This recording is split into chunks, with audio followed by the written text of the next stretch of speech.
जी हमें किस तरह निकालते हैं। हम कबीर परमेश्वर जी द्वारा प्रत्येक लोक में जाकर जीवों को मुक्त करने की सभी घटना पर चर्चा करेंगे।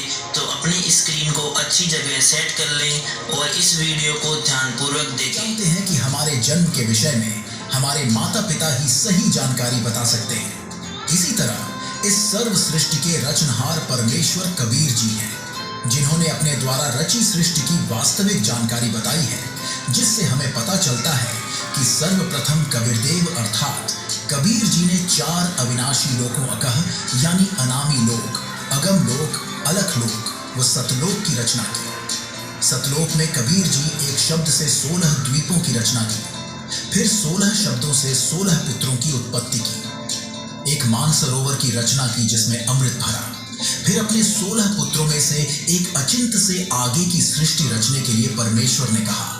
तब अचिंत ने अपनी शब्द शक्ति से अक्षर पुरुष अर्थात परब्रह्म की उत्पत्ति की, जो मानसरोवर में जाकर सो गया, क्योंकि सतलोक में श्वासों से शरीर नहीं है, लेकिन उसे अचिंत जगा नहीं सका। तब उसने परमेश्वर से पुकार करी।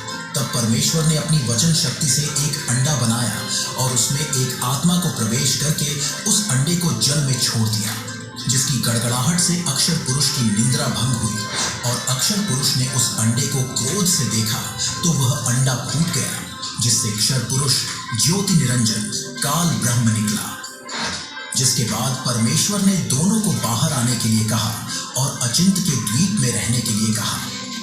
लेकिन कुछ समय उपरांत अलग राज्य प्राप्ति के हट से ज्योति निरंजन काल ब्रह्म ने 70 युग तप करके 21 ब्रह्मांड प्राप्त किए। फिर दोबारा 70 युग तप करके ज्योति निरंजन काल ने सृष्टि रचना की सामग्री प्राप्त की और इसके बाद उसने 64 युग तप फिर किया और जिसके तप को देखकर काल के 21 ब्रह्मांडों में फंसी दुर्गा समेत सभी आत्माएं इसके साथ आ गई।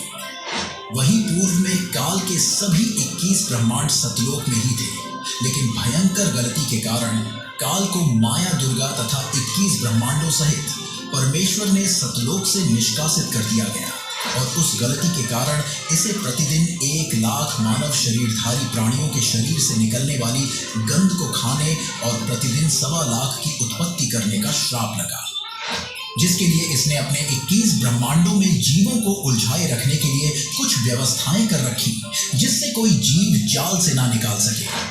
लेकिन परमेश्वर कबीर जी इस काल ब्रह्म के जाल से जीवों को निकालने के लिए समय समय पर अलग अलग रूपों में प्रत्येक युग में प्रकट होते रहते हैं। तो आज हम अपने इस एपिसोड में जानेंगे कि ब्रह्म ने जीवों को उलझाने के लिए किस प्रकार 21 ब्रह्मांडों की व्यवस्था कर रखी है तथा परमेश्वर कबीर जी कब किस युग में किसको मिले, यह भी जानेंगे।